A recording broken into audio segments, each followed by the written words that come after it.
Hey, this is Brian again, and I'd like to ask you to do a favor. We can't do this work without people like you, so if you can, please like, share, subscribe, tell your friends about Bring Back the Porch. You're only effective for a very short time in the water, just due to the cold. Mm-hmm. Even in the summer, when it's as hot as it gets, the water still doesn't get that warm. So by being able to work from a platform that's warm, and a platform that's not compromised by water, and you'll be able to be on top of it, oftentimes you can effect a much safer rescue. That's a lot smoother. This episode of Bring Back the Porch brought to you by Medicine Hat Monumental, crafting quality memorials of distinction since 1970. So today we're at Fire Station number 1. We are looking at what's going on here for jet boat training with the Medicine Hat Fire Department. And you've been working with these fellows for the last couple of days. You're about to hop in the boat with them. What is the biggest safety risk for these people when they're out on the water? So if you're talking about the firefighters, I can answer that first, and they can answer to the public. So any time firefighters are working on the water, they're working in a relentless environment. And the water, while it is relentless, it is predictable. And once you kind of learn the rules and you learn how to read what the river is doing, you can operate in a safe manner. Firefighters, when they're going into a response for somebody that's in trouble in the water, oftentimes are having to deal with an environment that can be quite chaotic. So the skills that we teach, and the jet boat skills in particular, these gentlemen also took a course last week or the week before for the actual surface skills where they're in the water. The skills they're learning today is how to handle a jet boat. You can have all kinds of different jet boats, but the principles of how they operate and how the fire service operates them, pretty similar. So these firefighters today, in the water that they're going to be working in, they've already done some basic maneuvering skills. And we usually work with departments like this to make sure that they're hitting a basic competency. With the fire service, there's certain standards they have to meet, and the standards they meet have to do with training certain types of skills that they have to have check-offs. We call them JPRs. And once they go through that, it just also reminds them sometimes, because there's so many things you have to train as a firefighter. It reminds everybody to keep current with things. So that's what we're doing today. When it comes to safety with the public in the water, oftentimes it's the unexpected that happens. The water can be moving, like right now it's in flood stage, and it can change in the next day. So sometimes they have plans, sometimes they might not be as confident as swimmers as they thought they were. They're not wearing the right gear. Anybody that's working in or around the water or playing in the water should have the right gear. So typically that's a life jacket or a PFD, self-rescue equipment, that type of thing. And depending on what activity they're engaging in, there's usually more safety or less safety, just depending on what they're doing. And so when firefighters are responding to that, it's usually because everything's gone wrong. And when they're doing that, they just have to be smart, efficient, and a lot of times just courageous, because it's not something that most people want to do, is put themselves in harm's way. And to limit the risk as much as we can by training, that's a really good thing. I know that in conversations with the chief and some of the firefighters, they planned for the worst, they prepare for the worst, and they hope they never need to use it. A jet boat like this, what advantage does that give them in the water, say, as opposed to just jumping in? How does it help them help people more? Well, we live in, I come from Calgary, but same temperature of water. You're only effective for a very short time in the water, just due to the cold. And even in the summer, when it's as hot as it gets, the water still doesn't get that warm. So by being able to work from a platform that's warm, and a platform that's not compromised by water, and you'll be able to be on top of it, oftentimes you can effect a much safer rescue, and it's a lot smoother. Now, dealing with the patient getting into the jet boat, that can be kind of hard sometimes. So when you have a nice, dry, stable platform, and you're able to work with the patient, sometimes the only motive you need to, or the only thing I should say, you need to do with the jet boat is get the person to shore. So we practice a skill called ferrying, where a rescuer will hold on to the person, and it's very low speed, but it's just controlled, and we'll just take the person over to the shore. And what that does a lot of times is it just keeps everybody from being exhausted. Exhausted people make mistakes. And it doesn't matter whether you're a firefighter. Sometimes we like to think, I'm a firefighter as well. We like to think that we're unable to get exhausted, but the water can take it out of you pretty quick. And if you have multiple patients to deal with or multiple victims in a scene, and you can just be systematic and organized and efficient, you can usually affect a much better outcome. So. The South Saskatchewan right now is very high. How does that affect the training? Yeah, so where I typically teach, the rivers are usually moving pretty quick. So I'm in my comfort zone with this. One of the things that's kind of funny about a jet boat is a jet boat works really well in water that's 2 feet deep, because the jet actually pushes off the bottom, kind of like if you're swimming in a deep end of the pool. There's nothing really to push off, but when you're swimming in the shallow end, you can push off of it and get a bit going. A jet boat, to really simplify it, kind of works like that. The jet boat that Medicine Hat has is an outboard jet, which is just a different type of jet boat. There's other boats that they're looking at too, as boats time out and need maintenance, and it's time to replace them. But inboard jets.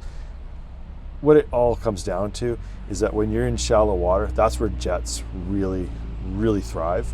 Typically, departments that have big lakes that don't have shallow bottoms will use a prop drive, and it's just a different type of means to push the boat.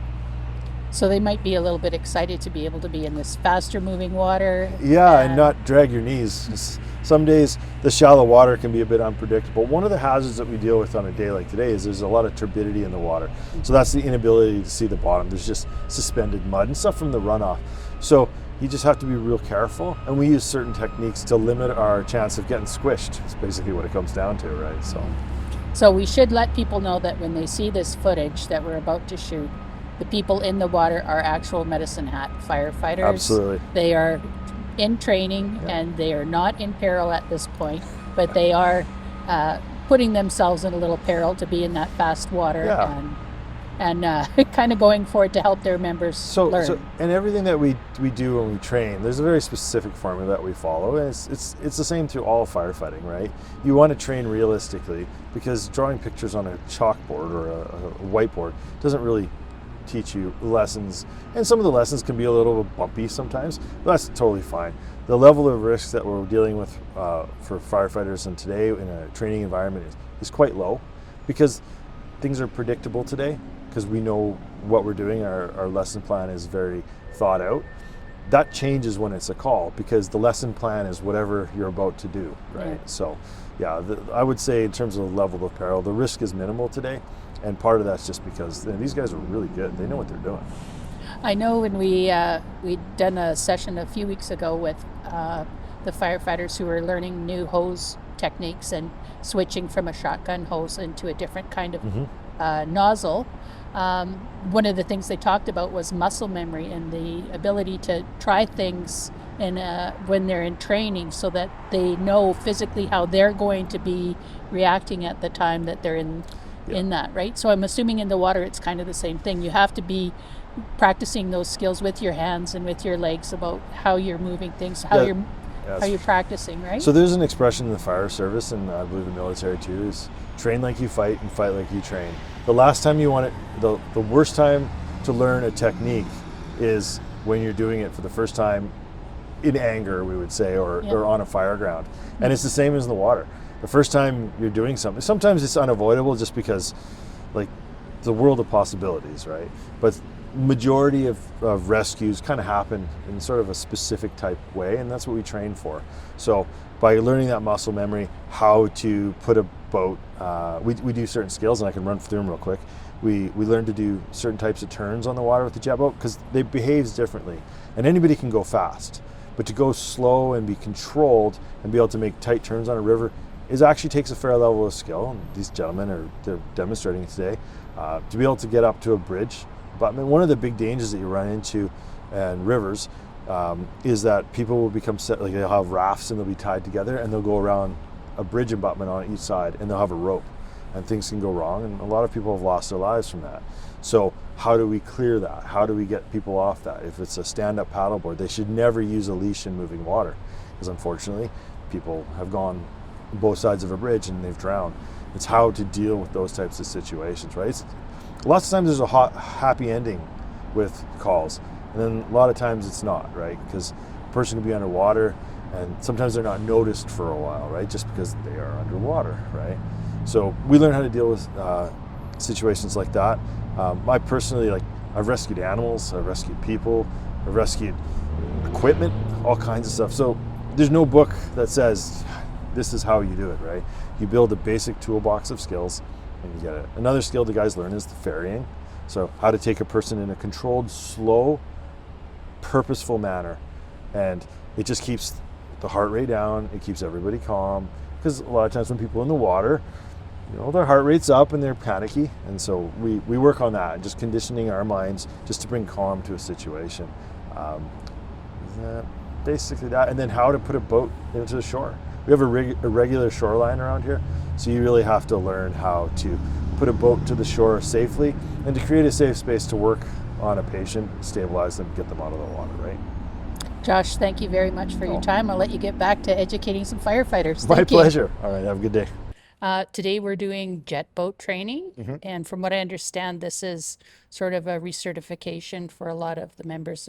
Do you already have your ticket for this kind of training? Yeah, so we do a lot of in-house training kind of day to day, like when the season is obviously good for it. So we all have in-house training. This is bringing an outside agency in to learn some different techniques and get some different skills and also get time on the river. I know that the river's fairly high today and moving a little fast. Does that lead to excitement for you guys to be able to kind of train in something that's not tepid and shallow? Yeah, it's a different skill set. We generally like to do what we call practice like you play. So in one aspect, it would have been nice if the river was lower because that's normal conditions.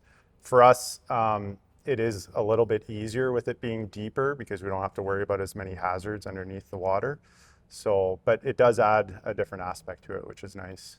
So you've spent a day in the classroom. Now you're going to get some practical experience. Could you kind of explain what you do in the classroom a little bit? Yeah, so yesterday for about 2 hours, we did a PowerPoint presentation and we do a little bit of dry land work.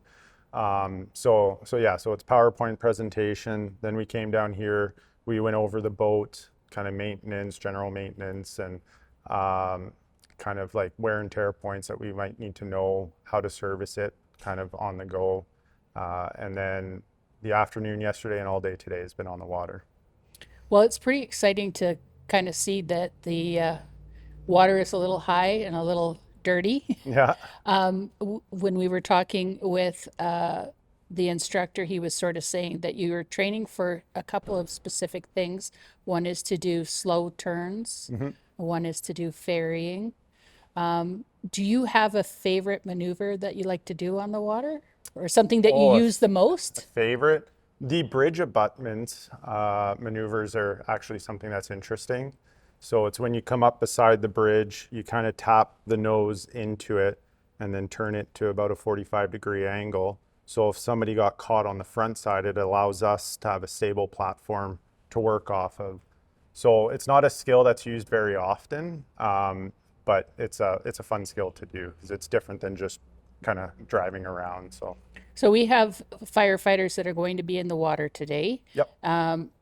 What is your goal with them? Are you to try to get them to the shore? Are you practicing all kinds of safety with them, or is there a goal in mind when they're in the water? Yeah, so right now, actually last week we had a different course, a Swiftwater Rescue course, which is more about the swimmers going in.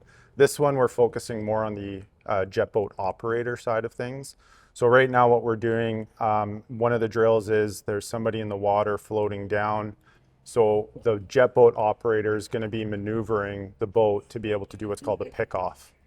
So get hands on the victim, and then we'll ferry across. We won't, for this evolution, we're not going to worry about bringing them onto the boat. We'll ferry them across to the shore, and then we'll restart the evolution. But it's all about the maneuverability of the boat is what we're concerned about. Now, this boat can reach high speeds, and in this case, we're going to be doing very low speeds. What's kind of the difference in the handling between those two? Because our boat's more of a, well, closer to a flat bottom than what you would typically see like in the ocean with that V bottom. At higher speeds, it's a little bit harder to maneuver. It tends to want to skip across the water than actually dig in and do those sharp turns. And because it's a jet boat versus a prop, at lower speeds, when you're turning, you have to be a little bit more careful that you don't suck air into the motor, and then that way, you lose all your propulsion. So it's finding that balance between high and low speed for maneuverability. Now, on the boat, how many team members are on the boat at once? Out here, we're doing 3. So we'll have 2 rescuers and then the jet boat operator. We're doing 2. There'll be 1 rescuer, and then the other guy is playing as the victim, and then 1 operator. So how important is the communication between you guys? Between the rescuer and the operator, it's very important. He's basically going to be at the bow of the boat directing the operator which way he should go to successfully make the catch of that patient. So communication is really important. So if you weren't to make the catch on the first attempt, what happens then? Do you just swing around and try again? Yeah, we could do that depending on the patient's level of consciousness. The rescuer might just immediately bail in, and then the boat will go and do a little lap so we can get hands on the victim right away to make sure that their airway's clear and they're not drowning. So that's typically probably what we would do. And then we bought ourselves time to get the boat back into a position that we need to get it into. So how important is boat safe? Let's break this down for the people that are listening or watching, and they're, maybe they're only used to the river being a very slow meandering river, and it starts to be a little bit faster than they were expecting. Yep. What are some things that people could do when they're on the river to help themselves before they needed to be rescued? To help themselves, like before an emergency actually happens. Yeah, so proper river safety is always important. So knowing the conditions. So right now we just had a large amount of water. The reason why it's brown is because it's a lot of runoff water. So a lot of stuff changes on that riverbed. Some trees, we did have some water going over the embankment, so some trees could have fallen in. So there could be hazards just underneath the water that you might not see. So being careful when you're by the banks, obviously being aware that, hey, maybe there's a big rock in the middle of the river that never used to be there, but because of that large amount of water that we had, it's now moved into different areas. And then as far as personal safety, always having a life jacket is very important. Making sure that if you're on a boat, you have extra fuel, you have water even, because you could be out there for a while. Flares, if you're kind of going towards that dusk or dawn time, can help us. So just general kind of safety stuff like that. Well, Joshua, thank you so much for your time. Yeah, no problem.